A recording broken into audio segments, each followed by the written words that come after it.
Hello dear students, welcome back to organise knowledge channel. और आज की जो वीडियो है उसमें डिस्कस करेंगे worksheet number 86 for class 10th। विषय हिंदी है और ये वर्कशीट आपके लिए 8 फरवरी 2022 के लिए शेड्यूल की गई है। आज की जो वर्कशीट है स्टूडेंट्स, उसमें हम माता का जो अंचल है वही चैप्टर आगे कंटिन्यू करते हुए पढ़ेंगे। वर्कशीट शुरू करने से पहले प्लीज़ चैनल को सब्सक्राइब कर दीजिए, बेल आइकन को भी प्रेस कर लो ताकि आपको आने वाली वीडियोस की नोटिफिकेशन वो समय से मिल जाए। देखिए क्या दिया गया है आज की वर्कशीट में। प्यारे बच्चों, अभी तक के पिछले कार्यपत्रक में माता का अंचल कहानी में पिता पुत्र के बचपन की कुछ वत्सल प्रेम और खेलों के बारे में जाना। पुत्र प्रेम और उनके क्रियाकलापों के बारे में माता पिता के आपस में संवाद को भी हमने सुना। तो आइए आज और देखते हैं ग्रामीण अंचल में बचपन में बच्चों का जीवन किस प्रकार आगे बढ़ता है और माता पिता के द्वारा किस प्रकार उन पर प्रेम जो है वो लुटाया जाता है। उसके बाद क्या दिया गया है, फिर जब हमसे खट्टा मीठा चुम्मा मांगते तब हम बारी बारी कर अपना बायां और दाहिना गाल उनके मुंह की ओर फेर देते थे। तो यहाँ पे लेखक कहते हैं कि जब उनके पिताजी जो है उनसे जो है लाड करते थे, दुलार करते थे, तो बच्चों को कहा जाता है ना कि जैसे बच्चों को जो है जब प्यार किया जाता है तो उनको ऐसे बोला जाता है कि ये तो बहुत खट्टे वाला चुम्मा था, मीठे वाला चाहिए। ऐसे जो है बच्चों को प्यार करते हुए उनके जो यहाँ पे लेखक है उनके पिता ऐसा ही कुछ करते हैं। और वो क्या बता रहे हैं कि जब उनसे खट्टा मीठा चुम्मा मांगते तो वो कभी लेखक जो है कभी अपना बायां गाल कभी दाहिना गाल उनके मुंह की तरफ करते थे। बाएं का खट्टा चुम्मा लेकर जब दाहिने का मीठा चुम्मा लेने लगते तब अपनी दाढ़ी या मूछ हमारे कोमल गालों पर गड़ा देते थे। तो उनके पिताजी क्या करते कि एक तरफ जो है बाएं गाल का चुम्मा लेकर और दाहिना गाल जब करते तो उनका जो दाढ़ी मूछ होती थी वो उनको ऐसे जो है जोर से करके उनको चुभा देते थे।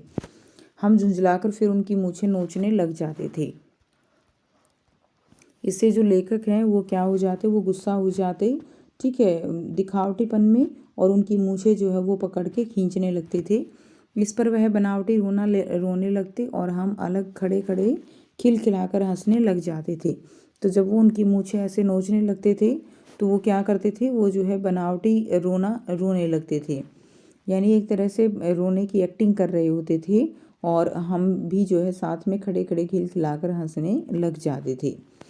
उनके साथ हंसते हंसते जब हम घर आते तब उनके साथ ही हम भी चौकी पर खाना खाने बैठते थे। ठीक है, तो ऐसे ही चौकी लगा दी जाती थी, सब नीचे बैठ के खाना खाते थे।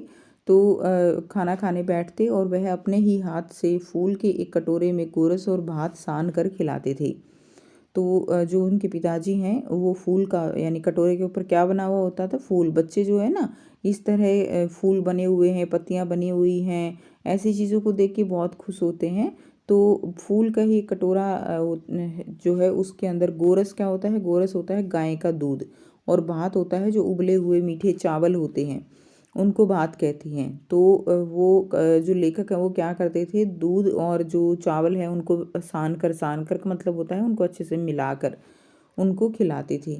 जब हम खाकर अफर जाते यानी जब हम बहुत सारा खा लेते तब मैया और खिलाने के लिए हट करती थी। वह बाबूजी से कहने लगती, आप तो 4-4 दाने के कौर बच्चे के मुंह में देते जाते हैं। इससे वह थोड़ा खाने पर भी समझ लेता है कि हम बहुत खा गए।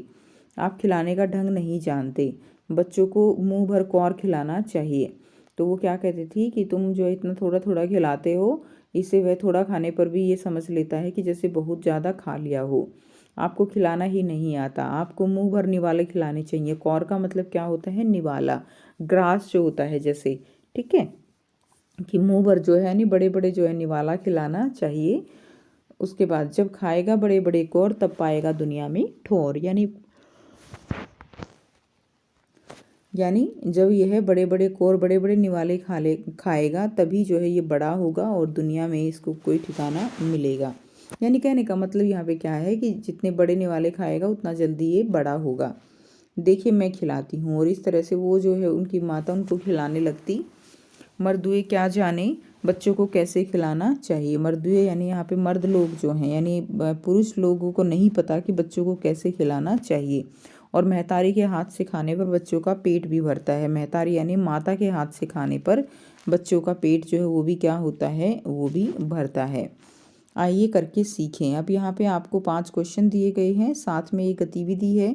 आपको जो इस तरह से जो कठिन शब्द हैं वो छाट कर लिखने हैं, उनका अर्थ पता लगाना है। और साथ में एक और एक्टिविटी दी गई है, अब आपकी माता बचपन में कैसे खिलाती थी, क्या क्या बहाने करती थी, वो बातचीत आपको लिखनी है। प्रश्न 1 है, लेखक बनावटी रोना कब और किस लिए रोता था। तो देखिए बनावटी रोना यहाँ पे वैसे जो वर्कशीट में दिया गया है वो लेखक के पिता रोते थे। ठीक है, बनावटी रोना जब उनकी मूछें जो है वो खींचता था।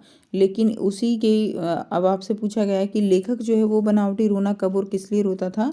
तो जब लेखक के पिता उन्हें प्यार करते थे तो उनकी दाढ़ी मूछ लेखक को चुभ जाती थी, जिससे वह बनावटी रोना रोने लगते थे। तो इस तरह से हम लिख सकते हैं। प्रश्न 2 है, मीठे चुम्मे के समय लेखक के पिता क्या करते थे। तो मीठा चुम्मा लेते समय लेखक के पिता अपनी दाढ़ी मूछ लेखक के गालों पर क्या कर देते थे, उसको चुभा देते थे। ठीक है। प्रश्न 3 है, गोरस और भात से आप क्या समझते हैं, इसे अपने शब्दों में लिखिए। तो गोरस गाय के दूध को गोरस कहा जाता है, और भात क्या है, खाने के लिए उबाले हुए चावल को क्या कहते हैं, उन्हें हम भात कहते हैं, जो चावल उबले हुए होते हैं। प्रश्न 4 है, खाकर अफर जाना से लेखक का क्या तात्पर्य है, अपने शब्दों में व्यक्त कीजिए। तो जब हम आवश्यकता से अधिक खा लेते हैं उसे खाकर अफर जाना कहते हैं, जब आवश्यकता से अधिक खा लिया जाता है। प्रश्न 5 है, जब खाएगा बड़े बड़े कौर तब पाएगा दुनिया में ठौर। पंक्ति का संदर्भ लिखकर बताइए कि पाठ में माता अपने पुत्र को किस भाव से खिलाती थी। तो माता अपने पुत्र को इस भाव से खिलाती थी कि मर्द बच्चों को खाना खिलाने का ढंग नहीं जानते। ठीक है, इस भाव से वो जो है क्या करती थी, खाना खिलाती थी। प्रश्न 6 है, कार्यपत्रक से अपरिचित शब्द छांट कर लिखें और शिक्षक एवं परिवार से उसका अर्थ पता लगाएं। तो आंसर रहेगा बनावटी। बनावटी का अर्थ होता है नकली। गोरस यानी गाय का दूध। भात यानी उबले हुए चावल। सानकर यानी मिलाकर। ठौर का अर्थ होता है ठिकाना। ठीक है, उसके बाद देखिए कौर का अर्थ क्या है। कौर का अर्थ होता है निवाला या ग्रास भी आप लिख सकते हो। प्रश्न 7 है, आपकी माता बचपन में आपको खाना खिलाने के लिए क्या क्या बहाने करती थी, अपनी माता से बातचीत कर लिखिए।